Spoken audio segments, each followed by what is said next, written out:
Today in our nation's capital, tens of thousands gathered for a march on Washington. Protesters demanded social justice and police reform in the wake of another police shooting this week.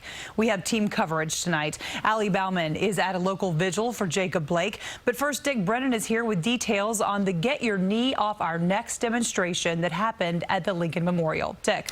Well, Jessica, on the anniversary of one of the most extraordinary civil rights events in our history, there are new voices of protest. While back then in his I Have a Dream speech, Martin Luther King Jr. demanded a call to action. Demonstrators are demanding it once again now, decades later.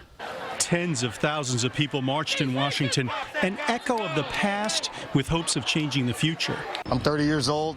I've had my run-ins with the police, positive and negative, and I just know that we can do better than this. I have so much greatness that came before me, so now that it's still going on today. Greatness that goes back 57 years to another march where Martin Luther King Jr. delivered one of the most significant speeches in American history, and to the present where King's 12-year-old granddaughter Yolanda said it was her generation's turn. We are going to be the generation that dismantles systemic racism once and for all. Michelle Obama weighed in, calling the events of this summer age-old and systemic racism, and said sometimes people see it on the news, sometimes they see it from the White House Rose Garden. You gonna get your knee off our neck. The march was organized in part by the Reverend Al Sharpton after the police-involved death of George Floyd back in May.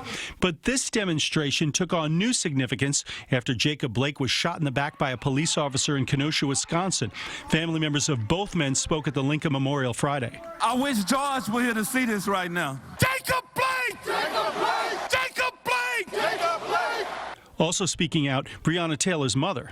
What we need is change, and we're at a point where we can get that change. Marchers want legislation to pass the George Floyd Justice in Policing Act that would mandate police reforms, including a federal ban on chokeholds, and renewing the Voting Rights Act in the name of civil rights icon Representative John Lewis, who recently passed away. It's good to march, but we can't just march. We got to put in legislation. We got to let people know that it's the vote that counts.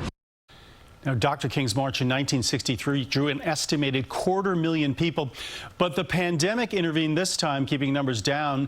The city of Washington requires a quarantine for visitors from 27 states. People who attended underwent a fever screening and masks were required. Jessica. All right, Dick, thank you.